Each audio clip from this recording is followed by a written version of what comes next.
race fans, and welcome to Suzuka for the second round of the inaugural season of the AOR Pro Mazda Championship with iRacing. My name is Justin, and joining me today is Crekkan. Hello there, since Dre can't be here, I'm acting as a backup, so hope I can keep you entertained and hope we have a good race today. Yep, Crekkan will be trying to fill Andre's shoes today. Last time out, it was Jonas Nukarainen of Nuclear Racing who took the race win, a surprising 15 seconds ahead of Domeno and Hawson after a disappointing race for pole sitter Kari Nolden, who had technical problems during the 40-lap race. Today's race, though, is 30 laps of this legendary Japanese circuit. But first, let's find out what happened in qualifying, starting with a side-by-side qualifying comparison with Fizzy.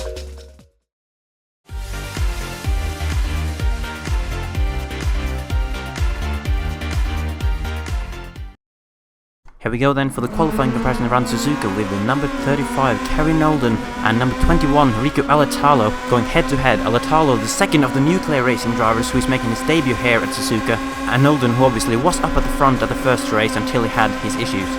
Coming down to the first corner now, a very tricky corner because you're kind of braking and turning at the same time, and it's very easy to lose the rear if you're not careful. But both of these guys keeping the cars really stable and carrying loads of speed through there. Kari running wide under the curb slightly, but it doesn't seem to have lost him any time. And the two drivers are pretty much equal going into the S's now. The most technical section of the track, and a section where it's so crucial to find the right line, because if you mess up one corner, it's going to affect you through the whole section. And especially crucial to carry a lot of speed up the hill here onto this relatively short straight down towards the Degners. And it does look like Riku might be ever so slightly ahead at this point. It's only a matter of a couple of hundreds as they shoot through the Degners now. Just a tiny lift off the throttle for the first part, and then braking down to third gear for the second apex. And then coming down towards the hairpin with Kari having a slow car getting nicely out of his way.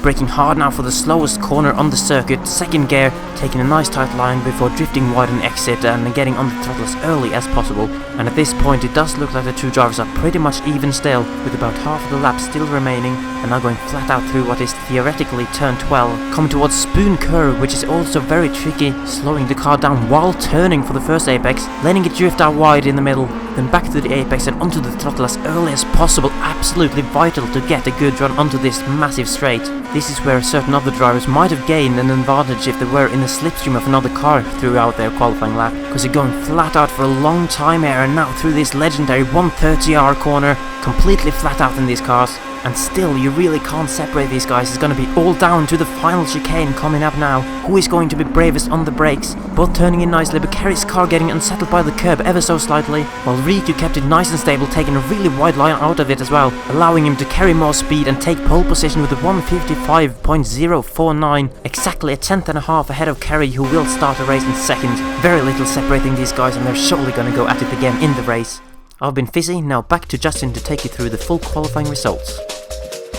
Thank you, Fizzy, for that side-by-side qualifying comparison. So it is the other Nuclear Racing driver of Riku Alatalo who takes pole position ahead of Laguna Seca pole sitter Kari Nolden by a tenth and a half, and over 3.5 tenths faster than Phil Reed, who qualified a surprising third on the grid. Patrick White shares row 2 with Reed, while Knief and Van Luzenoord are sat on row 3. Laguna Seca podium finisher Jordan Housen sits on row 4 alongside Timu Valkiarvi of ACR, and rounding out the top 10 are Andreas Merck and Gino Vandenbroek. Row 6 is led by John Broadmeadow with the second AOR car of Martinson just behind him. Christoph Leister is sat smack dab in the middle of the field in 13th, while the other Laguna Seca podium finisher Domenico Domeno could only manage 14th. In 15th is Alexander Trowbridge with Merkulitz lining up 17th just ahead of Mintner. The third AOR car of Neil Lukens could only manage 18th. George Weisman is likely unsatisfied with 19th, and Lee N. Robinson just barely stays in the top 20. Bringing up the rear of the field and most likely to profit from any first lap collisions are Fraser, Lawrence, Winsper, Van Rompuy, and Saltalamacchia. That's how the grid looks, and now it's time for the race.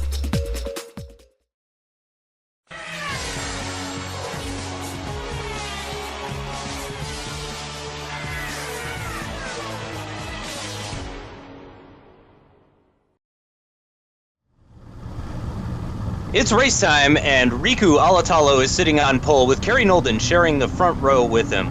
This is one of those tracks that really suits these cars, and with numerous passing locations, I'm expecting a real thriller here, Crekkan.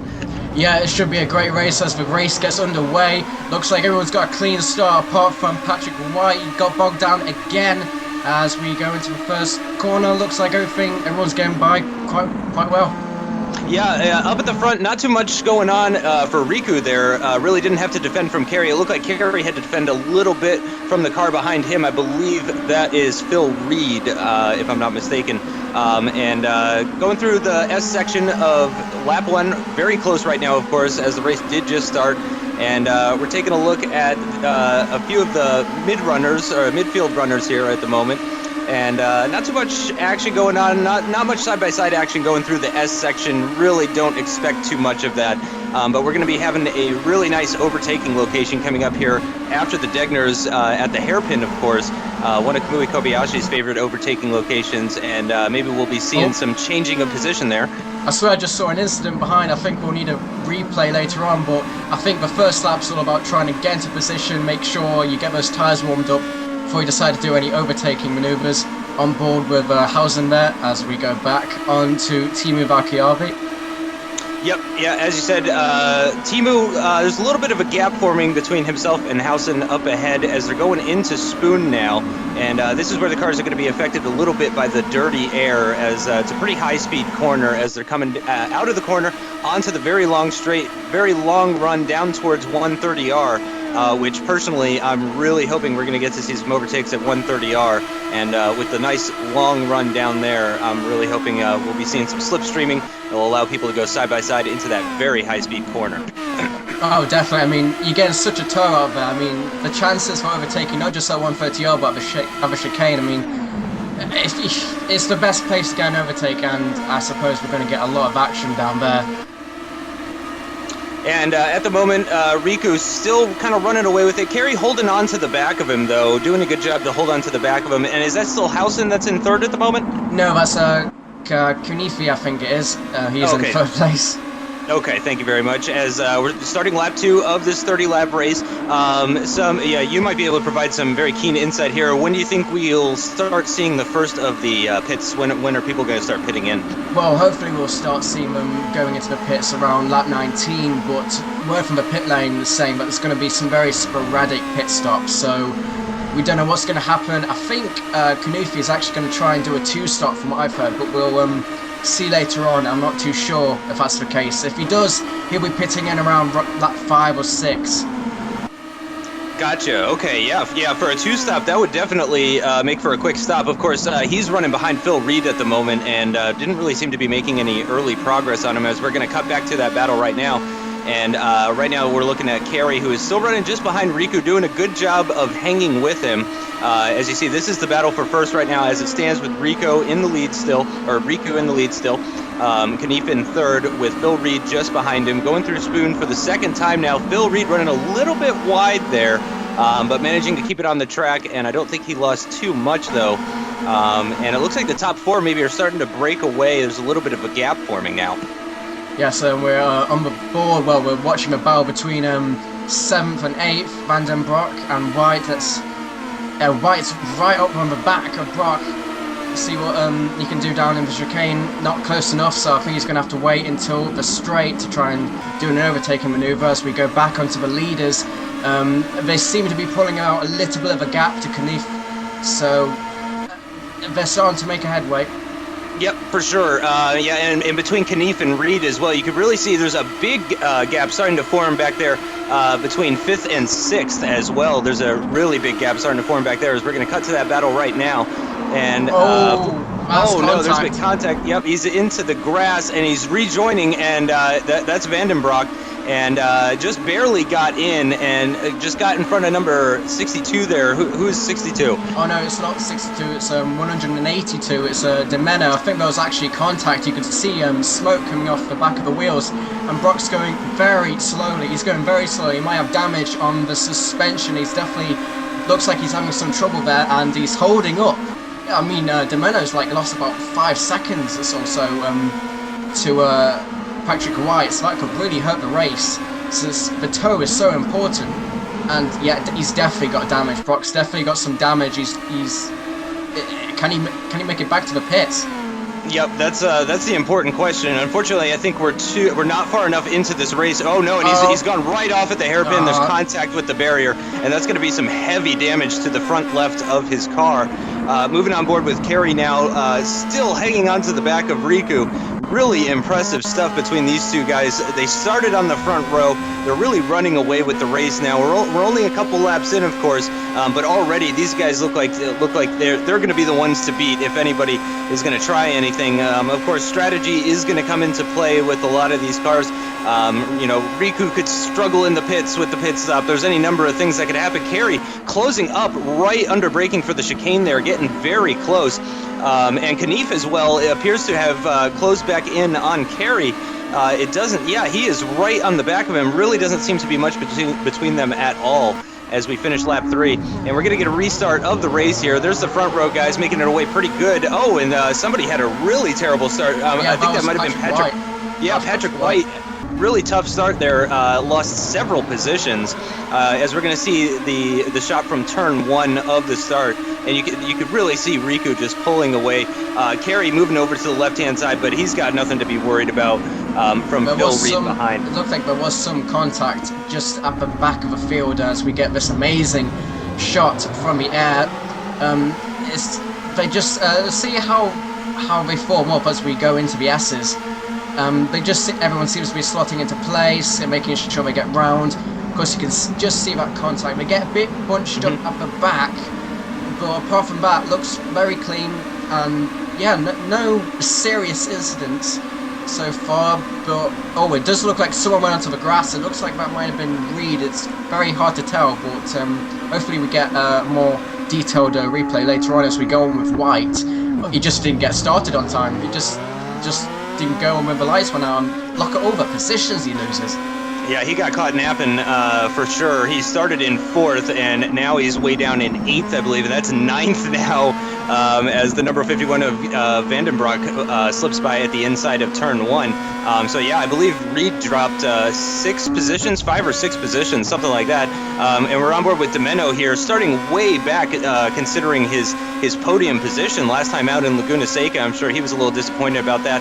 And I believe he's got cars on either side of him, and he's just, oh wow, and he just slips up the inside of 2 cars right there, moves up a couple positions in the opening corner. Very nice move there, and he's right on the back of White, who started way up the grid in comparison of him. So this is another replay of the start with Alexander Tobridge, and it looked like he was kind of going for a gap in the middle and then let off the gas, and unfortunately he just got kind of mugged and then nearly ran straight into the very, very close to Midner indeed, who was at the outside there, and I think he got bunched up a little bit. Yeah, we're going to see a replay of Midner's on board right now, and you can see he's along the outside, which actually didn't seem like such a bad place at the start. A lot of, oh yeah, and just, oh, and there was contact. Good spot on that one, Crekkan, very nice spot on that one. There was a little bit of contact there, and I do believe he's got some front wing damage. This is how Phil Reed lost his 3rd place position. You spotted this earlier when he went on the grass in the S section. Yeah, it just looked like he got too much curve and then he got just a power oversteer. And then, oh, actually, this is the incident I thought I saw, and it's the AOR teammates taking each other out. That's not a good way to score points. That is very surprising. Yeah, Martinson and Lukens there having a little bit of contact through the 2nd Degner just before coming underneath the bridge for the other part of the track. We're going to see an onboard now of Lukens, and yep, there's just some very, very light contact with the rear end of Martinson's car, and that just spins him right around. Lukens continues on, of course, and I believe he's fine. I don't think he has any major damage. Looks like his front wing is a little messed up. Yeah, it definitely doesn't look the same on the left side as it does on the right side.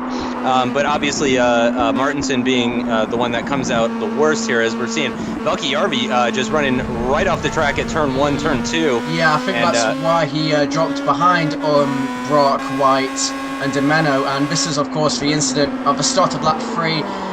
It just looked like there wasn't much space. Yep, yeah, he was trying it up the inside, and there was just a little bit of contact there, and yeah, we could see right away in the motion of the car that there was definitely damage for Vandenbroek there, and once again, yeah, I think maybe Phil didn't quite give him that's really a racing incident.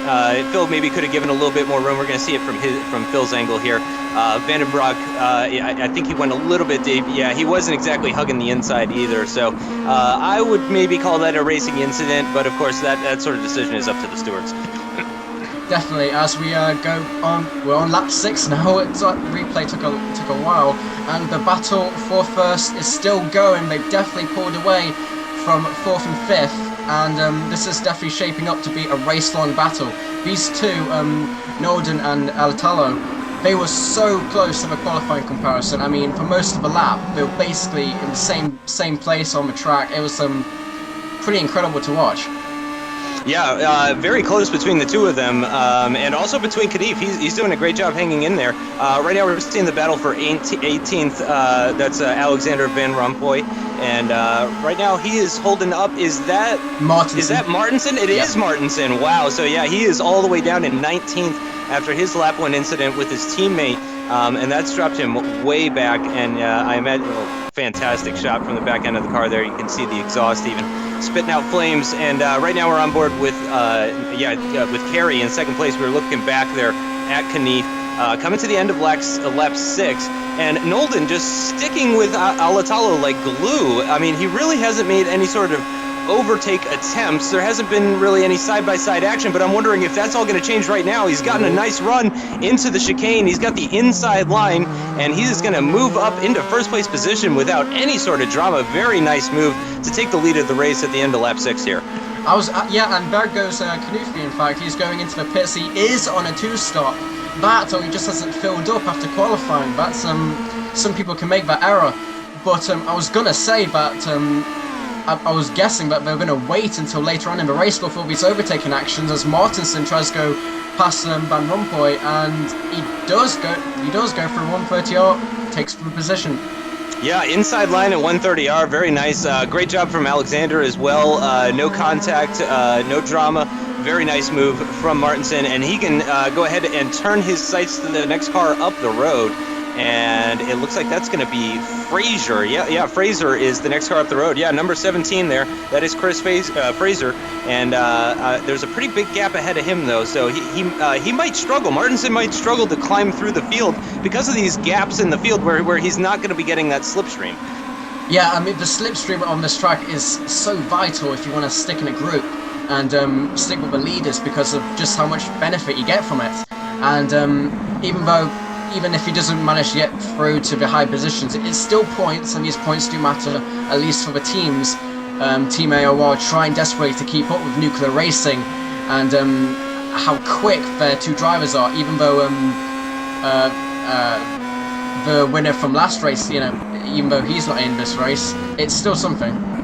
Yep, yeah. So we're on board with Van Rompuy right now. Now on board with Martinson in this battle for 17th now it is. And you can see that was 16th just up the road going through the hairpin. So still within eyesight, but it's a pretty hefty distance for Martinson, so he's going to have to work on that.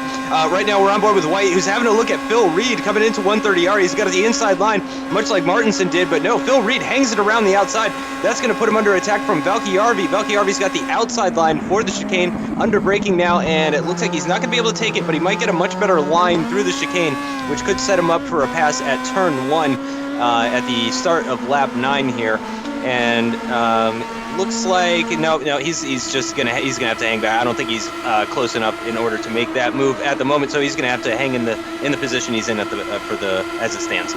Yeah, certainly. I mean, it looked like White backed out of the overtake. It did look like Reed was gonna leave him some room as White gets some more oversteer heading into the S's. That's leaving him vulnerable to Valkyarvi. But Reed is hanging on to his position, and as I said, this is the effects of the tow, as this is the battle for 5th. See how long these drivers can fight for. Yep, and well, actually, I'm wondering. We'll find out in a little bit here. I'm sure. I'm wondering who's in third at the moment now that Knief has dove into the pits. Hopefully, we'll get a little bit of information about what's going on with third and fourth. I'm sure we'll get it at the top if nothing else. But yeah, great job from White there. Really impressive that he saved that slide through turn 2. He really didn't lose that much time. Obviously, he didn't lose any time to Valkyarvi. No position. He didn't really come under threat. He definitely closed up on him a little bit, but White did a great job to catch that slide and keep on the road and continue in this race. Yeah, definitely. I mean, there's a long race to go. I mean, we've still got 22 laps, and to bin it at on lap 8 isn't exactly something you want to do. Though you have to keep in mind he might have damage as we're on board with Mukulits. This is a replay, and oh, there was contact. I guess that's why he's out of the race. Oh. Yeah, that is unfortunate. I really just I don't think and hopefully we'll get another shot here. So that was Dan Lawrence in the 34 car that was that ran into Merkulits. I think what happened was Trowbridge. Yeah, he got some oversteer and that would have distracted Lawrence, and yeah, it looked like it obviously wasn't instigated by Trowbridge, but he was the distraction, and that's why Merkulits, he saw an opportunity and Lawrence closed the door, not seeing him, and that's how that incident occurred. I think that was on lap 2. Yeah, it's lap 2. Yeah, if you don't go for a gap, you're not a racing driver anymore, and he saw a pretty big gap. You can't fault anyone for going for that one, and that is a very slow but very beautiful slide. I believe that's it. I think I was on the same lap, just behind them. Oh, really? Wow. Yeah. Okay.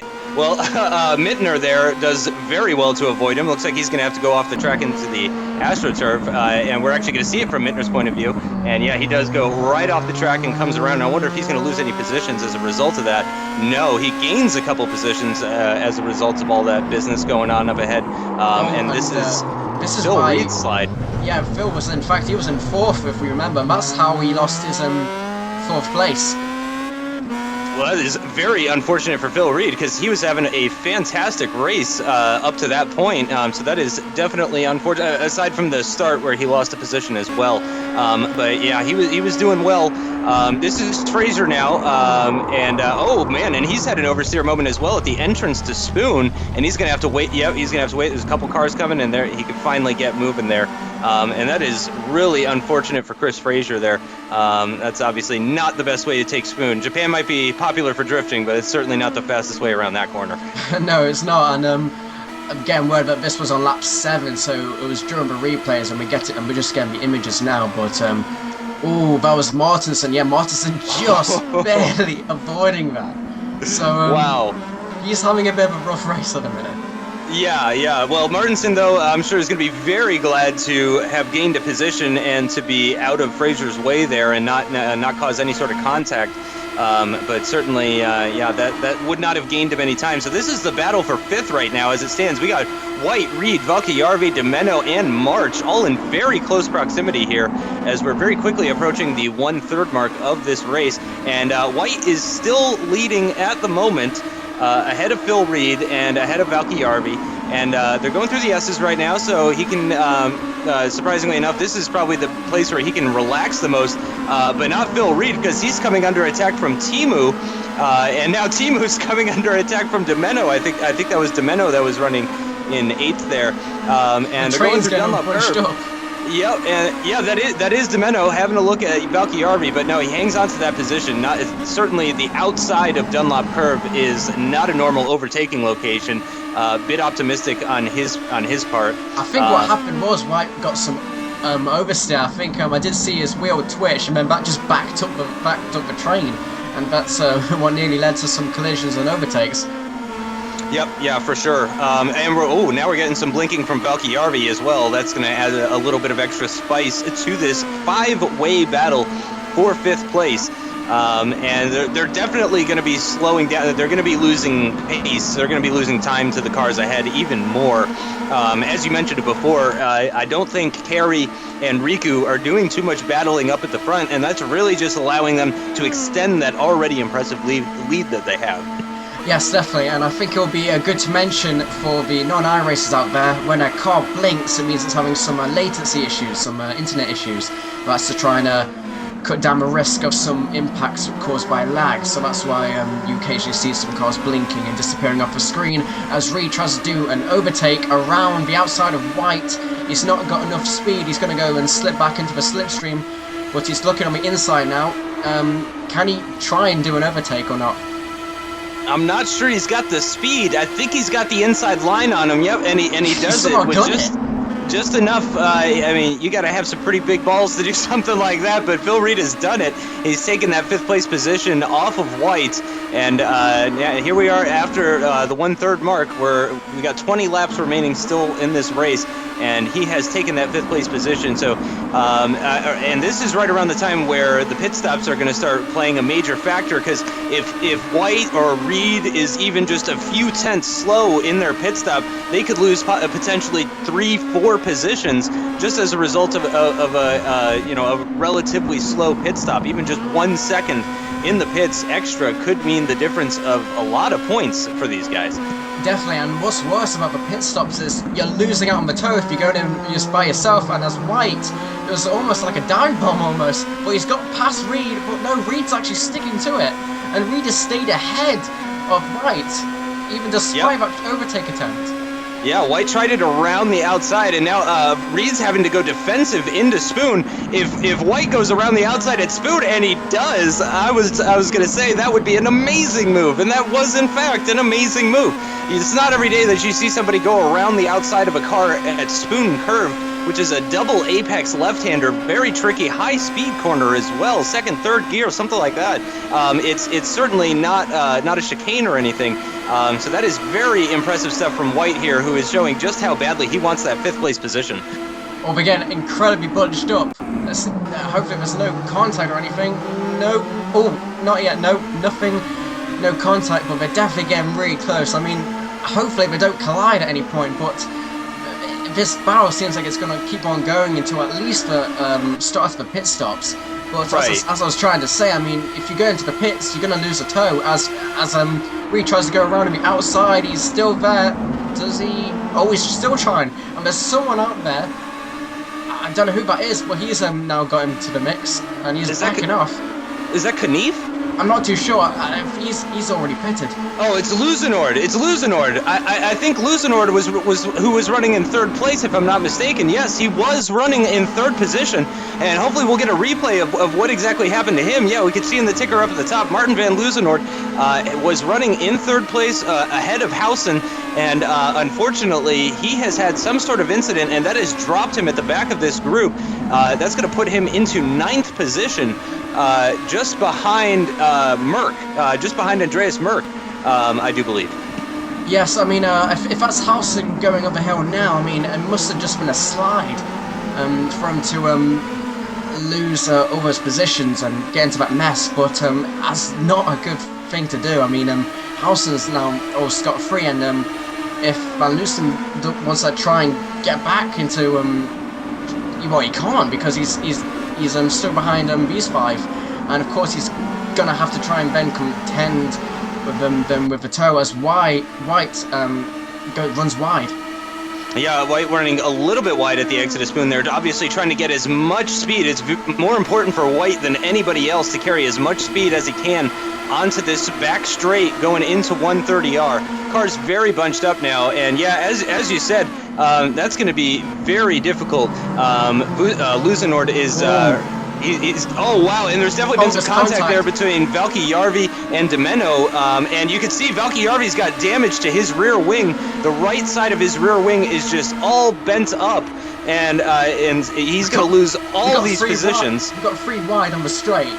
And they're going to make it 4 wide just about, but no, there we go. Now it's 2 different 2 wide battles, and holy cow, and White, meanwhile White and Reed are just taking off into the distance, and Luzenord though has managed to take those positions back. He's already gotten 3 of those 5 positions that he managed to lose earlier on the last lap, and now he's going to turn his sights towards Reed and White up ahead.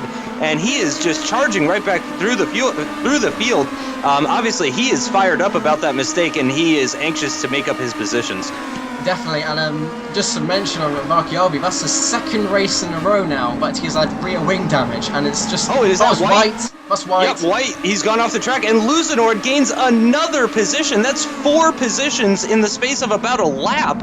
As White having a little look at the inside there of the hairpin. And then Domenico does the same to him, and he's got past. Wow, holy cow. And well, no, White's got the inside line on Domenico here, but Domenico's going to have the inside line for Spoon. If he can hang with him, he can't. He can't, and White stays ahead. And he's going to be turning his focus towards Luzinord now, who's currently focused on Phil Reed at the moment. And wow, this battle for 5th position, it seems to be heating up even further. It only seems to be getting more and more intense. You have to remember we have a battle for 1st as well, but this is so interesting and exciting. We're watching a battle for 5th instead. This is how good this battle is. In fact, no, it's a 4th, in fact. And there's minutes. He's lost his traction.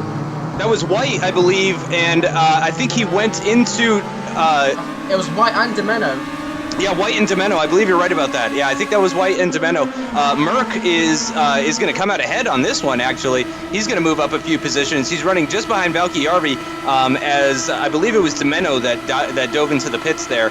And Merck is having a little bit of a look on Valkyarvi, but no way to find a way through there. Valkyarvi, again, has that visible damage to his wing. Here we go. We got a replay. We're on board with Domenico here.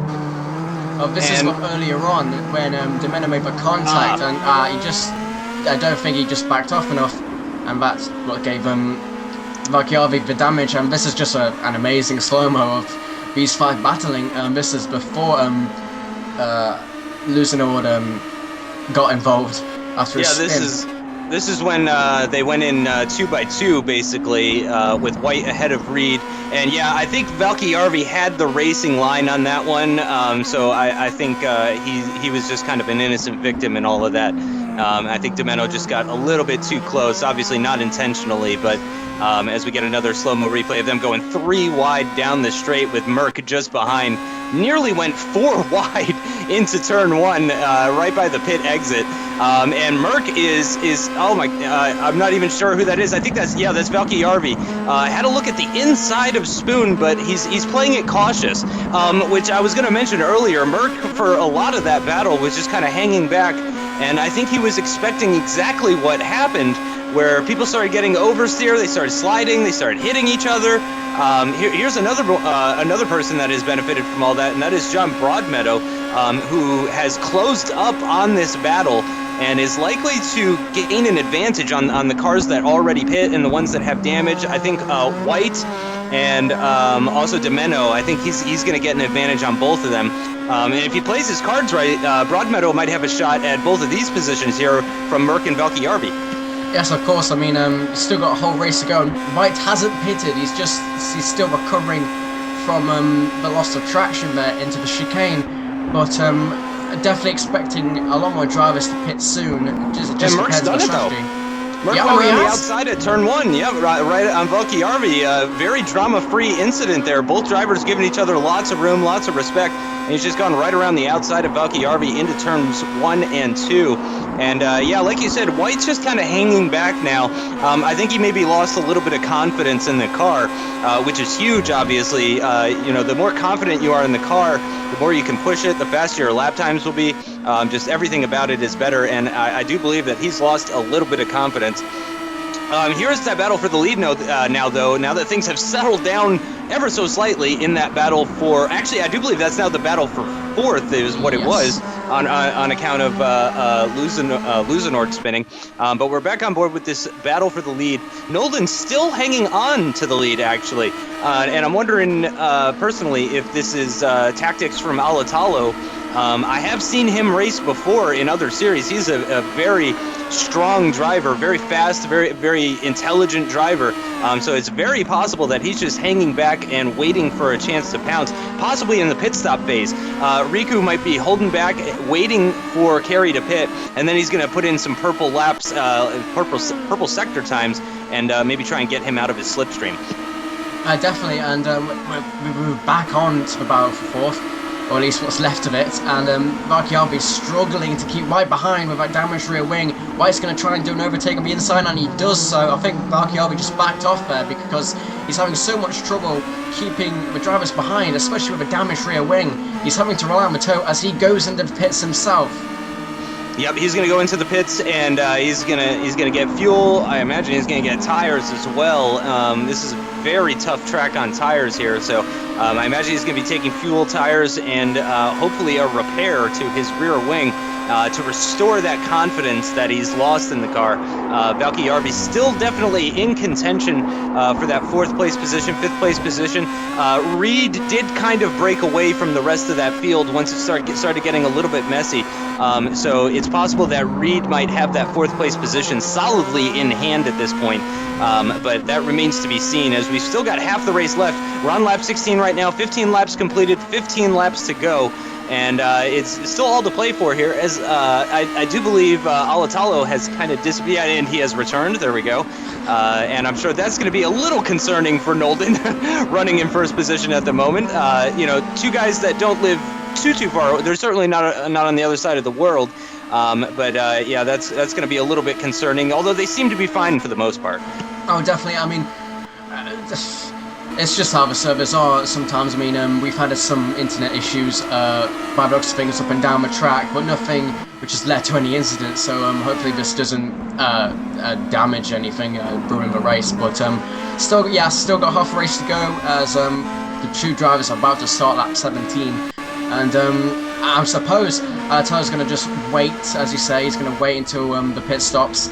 But it's probably better for him to stay in the tow. It's giving Nolden some pressure, but it's allowing him to just get around the track. But it does hurt the tyres a bit, staying in the dirty air. Is it saving his fuel, though, is what I'm wondering. Is he saving fuel just by running in that slipstream? Maybe he's short-shifting down the straights? Yeah, it might be possible. I mean, you can probably go... If you got a full tank of fuel, you can probably go in the pits, and depending on how much fuel you've saved, either put in about 3 gallons of fuel or 2 gallons, and of course, a gallon about I don't know how much that converts into liters. I'm sorry, I'm not a calculator. I think it's about 4 liters per gallon. About 4 liters per gallon. I mean, it does add up to a lot, and if Alatalo can stay behind, and means he has to put in less fuel, and that means less time to pits. Good point. Yeah, very good point. It means shorter pit stop. It could potentially mean that he goes a lap longer as well. Kerry might be coming into the pits a lap or 2 before Alatalo, and that might give him the chance to run some really quick laps on that low fuel setting. So hopefully that will play out in Alatalo's hands for his sake. Obviously, Nolden is going to be doing his best to try and prevent that, as Rompoy, and I'm sorry, I missed the second name. Thank you. They're going side by side. Oh no! And is that I think that's Broadmeadow? Yeah, Broadmeadow. And man, he's lost it trying to make sure he stays out of the way, but he looks like he didn't hit the barrier, so I think he'll be fine. Yeah, I don't think he got any damage from that, but obviously that's not the best way to be coming out of the pits. Again, as we've said, the pit stop's very important here. It's really easy to lose time in your pits, either by having the wrong settings before you go into the pits, and I thought Kerry was going to be diving into the pits right there. Actually, he was hugging that inside line very tightly, and Alatalo still just hanging right behind him. And if my ears don't fail me, I think we're actually coming up onto some lap traffic now pretty soon here, because of course people are starting to pit, which is going to start bringing the traffic back towards these leaders. Yes, and it will be a good demonstration of how quick these 2 are. I mean, this is a very long lap. I mean, you're going around it for nearly 2 minutes a lap, and even with the pit stops only last about 30 seconds. If the leaders are lapping drivers, even at that point, it's pretty incredible, their pace. Yeah, that sure is. Yeah, I think that means they're I mean, for some of the back markers, I think that might mean that these guys are going 4 or 5 seconds a lap quicker. So yeah, very impressive stuff from the two of them. It does appear, though, to me, to the untrained eye here, that Alatalo is dropping back a little bit. That could be because they're going through the twisty part of the circuit. Of course, that's ended now that they're coming out of the hairpin. Really, the only major curves left here are Spoon and 130R, and then the chicane, of course. But it looks like Alatalo dropped back a little bit, and I'm wondering, again, if that's just to sort of get out of the dirty air. As you mentioned, running in the dirty air is certainly going to damage his tires, so I'm wondering if he's making a conscious effort to try and protect those. Probably is the case, and also even if he's not trying to protect the tyres, he has to cope with the dirty air, so he's going to get less turning, so he has to try and focus on getting all that big gap. He loses back through these straights. And I do believe, not something we've mentioned yet, I don't think it's 100% flat out. Maybe this is something that you've noticed already. It sounds like the drivers are maybe doing a little half lift through 130R, is that correct? Well, I'm not too sure, but definitely if you're right up to the gearbox of a driver, you want to wait until after 130R sometimes until you try and go for an overtake from a chicane, but I think you can go flat out. I'm not too sure. Of course, it does depend on, some drivers might be running more downforce or less downforce than others, but it certainly sounded like the engines were still at a pretty high rev, so if there was any sort of lifting, it certainly wasn't a full lift, but just a tiny one. As we're starting lap 19 now, still Kerry holding on to that lead. I mean, he's got to be a little concerned at this point, just trying to think from Kerry's point of view. He's got to be wondering, why is this guy so close to me and yet has not made any sort of attempt to pass? And I mean, certainly if I were Kerry in this position, I would be asking why. Why is he doing this? And I would probably starting to think that it does have something to do with tires, fuel, something like that, that he's trying to out-strategize him here. It's for mind games. It's for mind games. Any way to try and disturb your opponent, but I'm just wondering when they're going to pit. I mean, surely they're going to pit in the next lap or two because their fuel tanks are going to be running on fumes in a minute. Yeah, yeah. As you mentioned, I don't think that we have too long to wait before we see these top guys pull into the pits. I mean, we've seen drivers all the way down the field pitting at different times, but it looks like these two are just waiting until the very last minute because they just want to try and predict their moves. And if Nolden pits first, Alatalo's going to follow. It's for certain. Yep. Yeah, and. These guys are running a lot longer than a lot of the other people, so I gotta imagine that both of these guys fueled up with a full tank. They put in every last drop that they could, or at least certainly very close to it. Definitely, and I don't think we should forget about third place. Hausen is currently in third place, but at this point, if we finish as we do, he will take the lead of the standings as Alatalo tries to go around the outside for an overtake. They're still side by side, and Alatalo has to back off. Nolden is shutting the door, and Alatalo runs just a bit wide. Yeah, a little bit of a squeeze from Kerry there. Nothing too major, though. All very legal. No problems there. Obviously, he wasn't running him off the track. But if you can get the car that's next to you to even just dip the slightest bit. Speaking of Hausen, we're going to get a very nice shot of a very low down angle as he's coming through a corner there. But yeah, Alatalo, obviously, now he is starting to pounce a little bit. Again, I don't know if that may have just been a mind game going around the outside. I think he's trying to force a pit stop. I think he's trying to force a pit stop because they surely cannot stay out for another lap because they're going to have no fuel left. Yep, and of course, the less fuel you have in the car, the faster you're going to go. So, I mean, that really just emphasizes just how quick these guys were at the beginning of the race, considering how much race fuel they had in the car. And these guys were breaking away from cars that had probably less fuel than they did. And they just took off into the distance. Really, the only person that was able to keep up with them was Knief, and he ran out of gas on lap 6. Yeah, I mean, it just speaks volumes of how quick they are. I mean, there's nothing more else to say on that. I mean, supposedly Alatalo's trying to get a pro license. Nolden, he's been racing in the Star Mazda official series for a while. Alatalo tries to go for an overtake, but he just doesn't succeed. Will they pit this time around? Yes, they will. They do, and they're going to pit at the same time. So obviously, any type of fuel saving that Alatalo may or may not have been trying, that has not paid off. He's not unable to go a lap longer. They're going to be in the pits together at the same time. Having a look at Knif at the moment, who is running in 12th. According to the ticker, I'm not 100% sure if that's accurate. And I do believe that's Martinson into the pits. I think it's still the leaders. Okay. I thought I saw Martinson there, but no, and that's Housen coming into the pits as well. So he's nearly an entire pit stop down on the leaders, and there they go with Alatalo out in the lead. Yep, Alatalo in the lead at the moment. We're having a quick look at the battle for 7th between Robinson and Valkyarvi. Valkyarvi still has that broken rear wing, which is somehow helping him, it would seem, as he overtakes Robinson. Yeah, it looks like he's just soldering on with a rear wing. I mean, it would take a long time to put a new one on, as we're on board the battle for 10th between Domeno and Kanifi, and this is basically all those battlers for 4th earlier on. They're trying to bunch back up. Recovering from the pit stops, but will he get by? Yes, he will. Yep. Very nice standard textbook move to move up into, well, actually, I'm not sure what position. I think that was for 11th. That was for 11th. Moves up into 11th, does Colin Knif, and I'm sure he's going to be very happy about that. The big question with Knif here, though, is has he already made his second pit stop? Do we know if he's already stopped the second time? We're not sure if he is doing a second pit stop, but depending on how much fuel he can put in the tank, he might have to, and that's going to hurt him if he does. But if he has done a second pit stop, that's not such a bad position to be in. No, yeah, I think that speaks volumes about his pace. If he's now in 10th or 11th after 2 pit stops, certainly he should be very happy with that. And who is that just behind Domeno?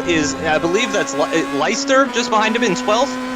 I think so. He's hanging on to the battle, but he's been in the midfield for a while now, so we're hoping he can keep behind at Domeno.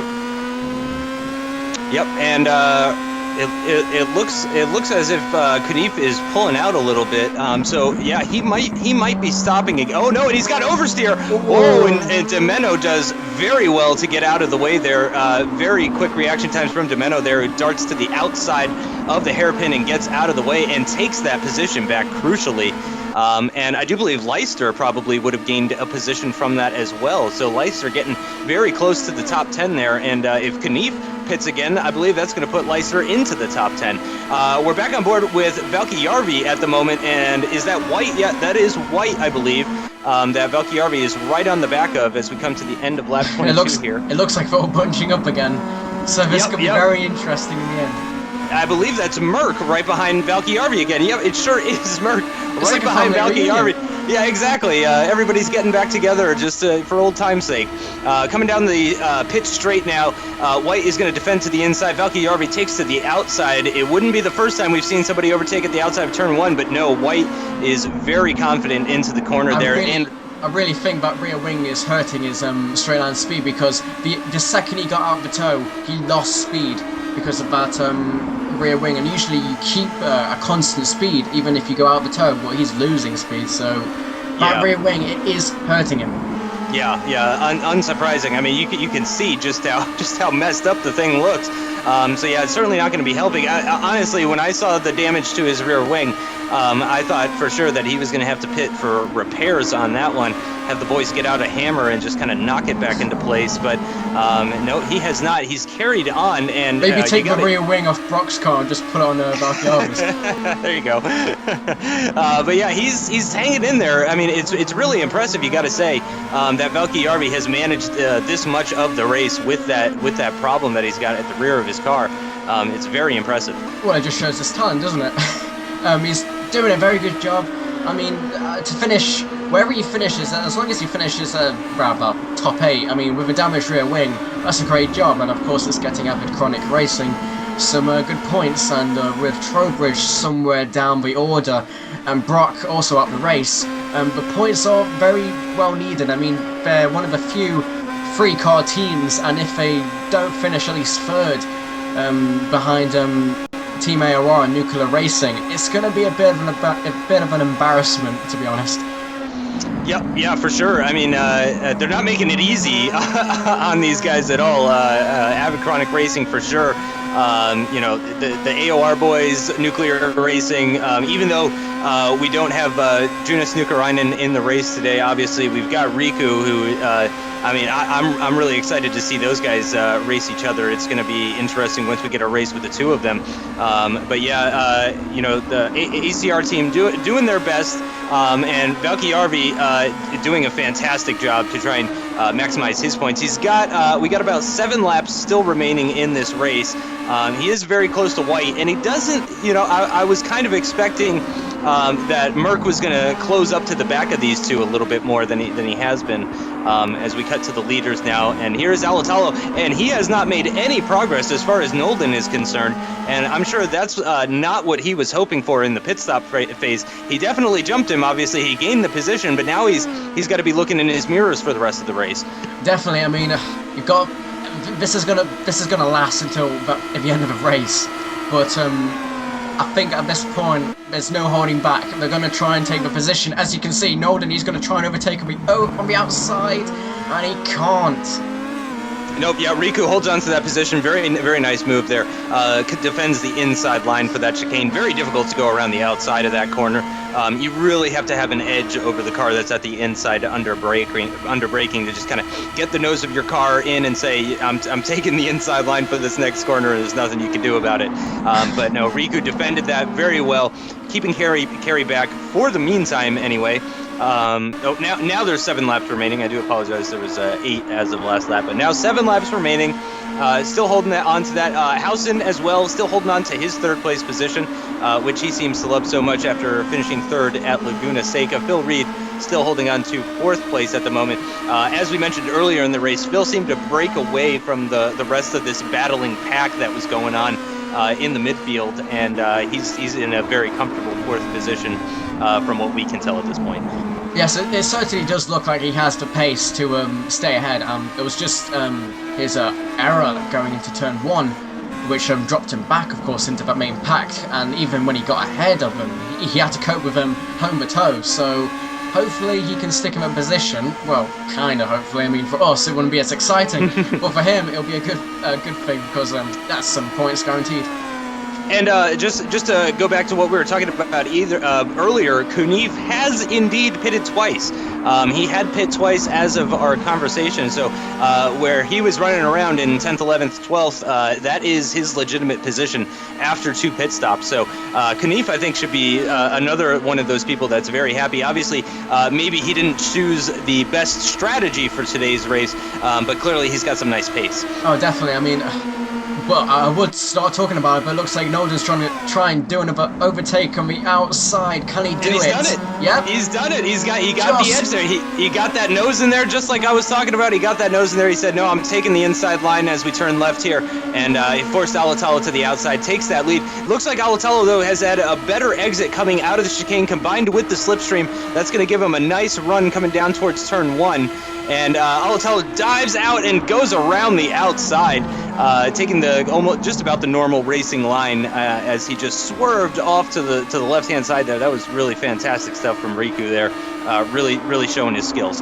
Yes, this is an amazing battle to watch, and this is probably going to be a very familiar sight. At least one of the Nuclear Racing boys fighting with Nolden, who's still looking for his first win. He could have had a win against Nukarainen, but of course he had that mistake on the 2nd lap in Laguna Seca, and of course the wheel issue, which dropped him all the way back and got him lapped.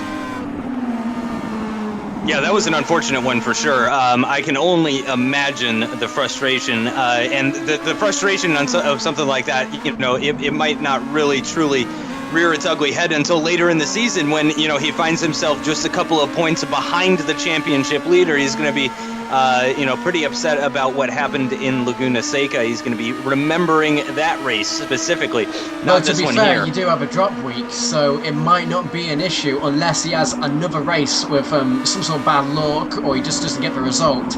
So it may become an issue even with a drop week, so it is fair to say that. Yeah, it's certainly not his best race, but today having a much better race, running exactly where he should, trading first position back and forth with Riku Alatalo here. Coming to the end of lap 25, we got about 5 laps remaining in this 30-lap race. Riku defends the inside. I don't think Kerry has the edge on. Nope, he does not. He's got to slot back in. He just didn't have the edge under braking there, and I think Riku possibly has the measure of him. I think he's learned Kerry's trick at the chicane there, which got him by last lap, and he is defending hard to the inside, and Kerry's going to have to go to the outside. Riku moves back to the middle of the track, and he holds on to that position. Very nice driving from both of them, and there's some smoke in the air from a back marker, I believe. I think that was a Team Wire race driver who was looks like he's going to be lapped soon. Not too sure who it is, but that's going to be a bit disconcerting for the two leaders, having to contend with traffic as well as trying to fight for the lead. Yep, although that does kind of force the one who's better at overtaking. Certainly traffic, it can be a game of luck. It really depends on when you catch up with that traffic.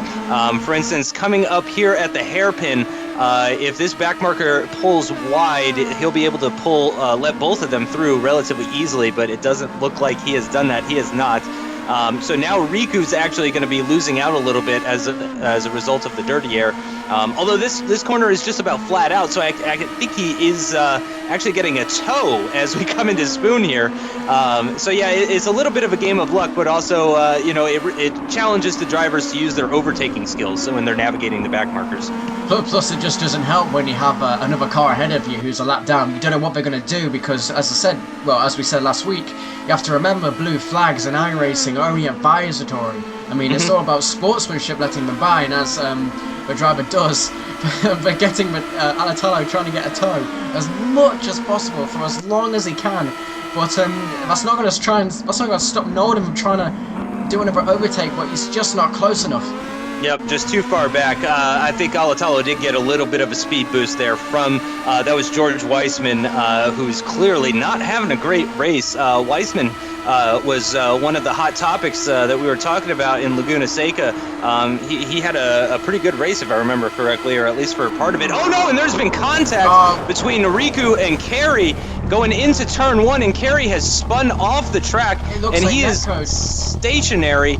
He's just sitting there stationary in the gravel as Riku Alatalo continues on, surely to win this race with only a few laps remaining. That is very unfortunate. I mean, to me, it looked like it was net code. I mean, they didn't touch. Right. I mean, certainly the cars reacted as if they touched, but it did appear that there was a little bit of a space between them. I have heard of iRacing having some recent netcode issues this month, this new year. I'm not sure if that has anything to do with it, but certainly Nolden has come out worse for wear, and he's still there at the exit of turn 1. I'm not sure if he is just in the process of screaming into the radio or what he's doing, but certainly he could have continued on to maybe get second place. To likely get second place, I think, is worth saying. It didn't appear that he had any major damage, and here we're going to see a replay. Yep, and there was no contact between them. There was at least a foot of space between these two. Unfortunately, Nolden on the outside, though, was the one that got sent into the spin, and there we see him spinning through turn 1. And that is just really unfortunate. Wasn't very many laps left, obviously, and that's just really, really unfortunate. I hate to see that as we see Knief running through a corner here. Great shots, great slow-mo shots here.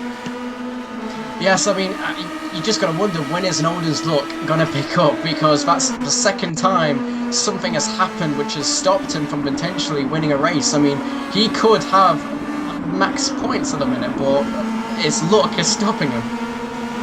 Yeah, for sure. So, 2 races running, he's got to be pretty disappointed.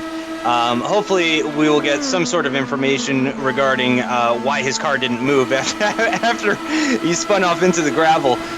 But at the moment here, we're watching the battle, which is now for 3rd place is this battle. And I'm sorry, did I just see Phil Reed directly ahead of White here? I think you did. I believe I did. So actually, is this now a battle for? Oh no, that's right, because Housen's in second. So yeah, this is the battle for third. Kerry's on the ticker still up top, but we can safely ignore him for the moment. So yeah, this is a battle for third, with Reed at the head of it. Oh, Reed's gone wide. He's gone wide. He's lost right off the two track. positions now. Yep, he's at least two. Yep, Valkyarvi, and where's Merck? Merck is right behind him as well. You could just barely see him peeking out just behind Reed's car as we're going through the S section. And surely Reed has got to be upset about that. I wonder if Reed is having some sort of problem. Maybe he's fuel saving. Maybe he didn't put enough fuel into the car during his pit stop. Because he had such a commanding lead over the rest of these guys, and he just seemed to fall back into their clutches. And then I'm not too sure what happened, but I think for the incident where he just lost control, I think it was just a lapse of concentration, because he's just bottled a third place, and now he's going to try and have to get past Valkyarvi, who has damage, but White doesn't have damage, from what we can see. If we remember the incident in lap 3, he has no damage, so this could be very bad for Reed. He's just lost a position. He's just lost a podium position, and we've got about 2 laps to go now as Alatalo crosses the finish line. But this looks like it's going to be a very exciting battle for the end. Yeah, absolutely. Then again, just to remind the viewers, this is the battle for the final podium position. There we see it on your screens. Battle for third between White, Valkyarvi, Reed, and Merck, just bringing up the tail end there, going through 130R. And yeah, you can really see Valkyarvi not gaining at all in the slipstream of White up ahead. And he was pretty darn close to him, so I do believe you are correct about that rear wing mainly hurting him on the straights. He really doesn't seem to be having any problems in the corners. He seems to be hitting all his apexes without much fuss. But here we might see the exact impact of that straight line speed as Phil Reed closing right up on the back of him. He can't have a look into turn 1, but just closing right up on the back of him during that straight. The thing is, you can see when even with Valkyarvi, he's in the toe and he's still losing time, and this is hurting Reed. Reed has to get past Valkyarvi to stand a chance of getting back third, because as long as he's behind Valkyarvi, he's getting a damaged toe, you could say. I mean, it's the toe, he's not getting a full slipstream because his wing is damaged and he's losing time. Good point. Yeah, that wing is going to be doing some funny things to the airflow for sure. For all we know, just the way it's bent, just from looking at it, you would kind of expect the toe to be to his left side with the angle that it's got. So, yeah, it's definitely going to be doing some funny things. Reed is, as you said, he is really going to need to try and find a way by him. We're on the penultimate lap of the race here. I do believe that Riku coming to the end of the penultimate lap, and he's going to be starting the final lap of the race very shortly here. Merck dropping off a little bit as they approach Spoon Corner, and Reed is right all over the back of him. He's hugging that inside. Yeah, go ahead. Yeah, you just saw that White had a lot of oversteer whereas he hit the curb and he went wide, and now Valkyarvi's got a chance of overtaking on the back straight. Reed now will probably also have a chance because Reed right up into the gearbox, Valkyarvi up into the gearbox, and is there going to be any action? Valkyarvi is going to try and go on the inside, Reed on the outside, he's going to try and take advantage of this. Will Reed try? No, he can't, he's just too close. But Valkyarvi is on the outside, and that's a bad thing to do because he's losing the toe. Reed's in the toe, and he's going to get past Valkyarvi. Will Valkyarvi use the Canufi? Yep, and they're coming. This is the final lap of the race now. Valkyarvi pulling very far to the left there. It's almost as if he's conceding the position. I'm not sure if he meant to do that or not, but it seemed like he just gave Phil Reed that position. He's trying to run the outside on White. That's going to give him the inside line for turn 3. Can he hang on? No, he can't. White hangs on with the inside line for turns 1 and 2. Hangs on to that position. There are a couple more overtaking locations. One at the hairpin, one at 130R, and one at the chicane. Maybe at Spoon if you got the cojones for that type of thing. So there are still a few places left for Phil Reed to try and take that position, as we're going to see Riku Alatalo going down the back straight on his way towards 130R and the checkered flag as well. Valkyarvi running right behind Phil Reed. He certainly doesn't seem to be willing to give up his position to Merck, who has closed in a little bit after dropping off a little. He has closed right back into these guys, heading into the hairpin now. No change of positions, but Phil Reed is all over the back of White for that third place position. Alatalo going through the chicane for the final time and accelerating down the hill towards the start finish line for the checkered flag. Wins his first race of the season. Now can we cut back to third place, please? Can we cut back? And here we go. We just go onto the back straight, and Reed, he's just a bit too far away from White, but he's going to try and give a tow. Valkyarvi is right up on the back of Reed. Kniff, he's too far away, but he's going to pick up any pieces if something happens. Reed, he's right up on the back as we go through 130R. Valkyarvi is also onto the back. Reed, he's going to try and overtake on the outside. Can he do it? This is going to be a desperate move, but he's pulling off. He's pulled it off. He's done it. Done it.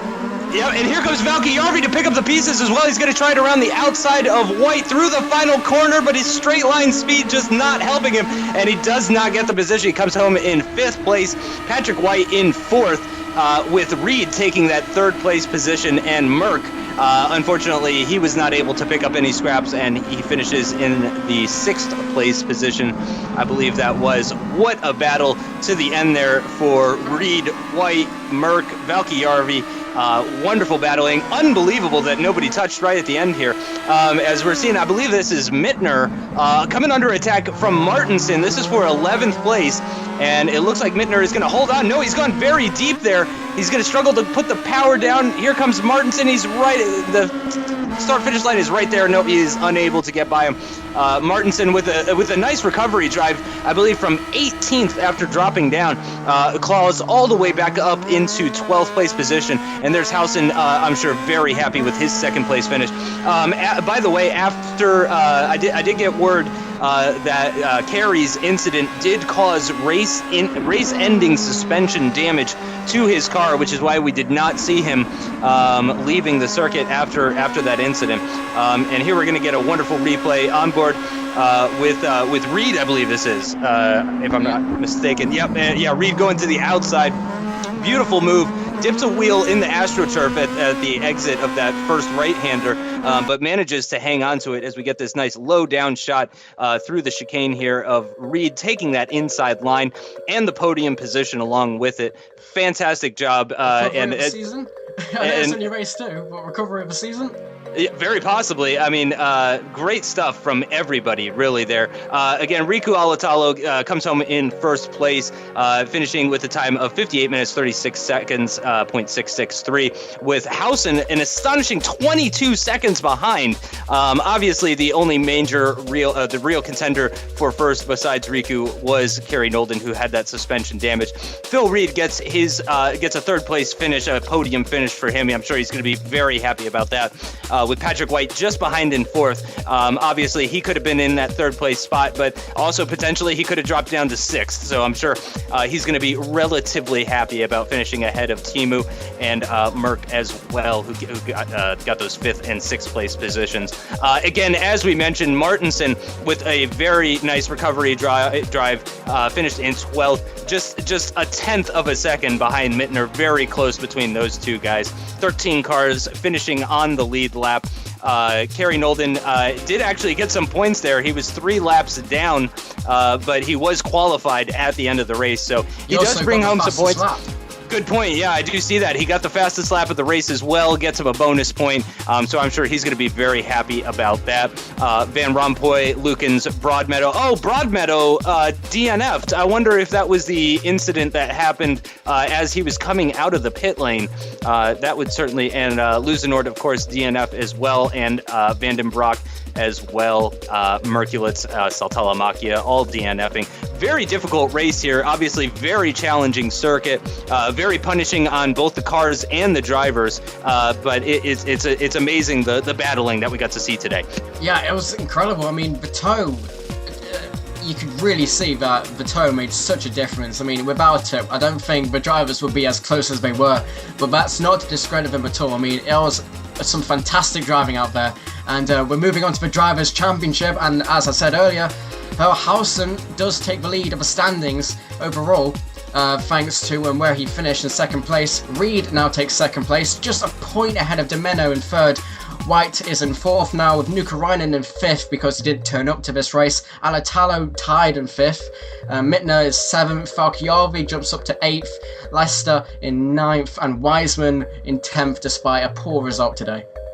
Yeah, as we mentioned, certainly was a tough day for Wiseman. I'm sure he's going to be looking to improve his fortunes in future races. But yeah, Hausen proving consistency above all else is more important than anything, because with his double podium finishes, that moves him into the lead of the championship.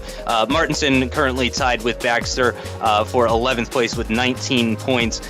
Kerry Nolden below his teammate, unfortunately. Obviously, he should be a championship contender. He should probably be in the lead of the championship with at least a win and maybe a second or a couple of seconds.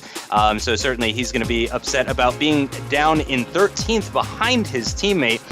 The other AOR driver, Neil Lukens, down in 16th with 12 points. Tied with Alexander Trowbridge at the moment. Would be wise to say that 13th place isn't a very good place to be, considering how unlucky that number is. Yeah, reflects very good his point. luck this season so far. Yep, it's certainly been difficult. Obviously, we're down at the bottom of the standings now. Got a few non-points scorers at the moment. Vandenbroek obviously is going to be upset about that for ACR, and Luzenord as well has got to be very disappointed with today. He was running around in that podium position. He was looking good, had that mistake, and then unfortunately didn't score at all today here in Suzuka. I'm sure he's going to be wondering what could have been. Yes, definitely. I mean, he was running up in third, battling Hausen, so again, could have been a podium finisher, but it's 30 laps, 50 minutes long, anything can happen in that time. And of course, we got the last three drivers, Cam Stark, Sarteli Makia, and Lewis. Yep, obviously everybody's going to be looking to get some points on the board. Nobody wants a zero next to their name, so everybody's going to be looking to improve their fortunes as much as possible.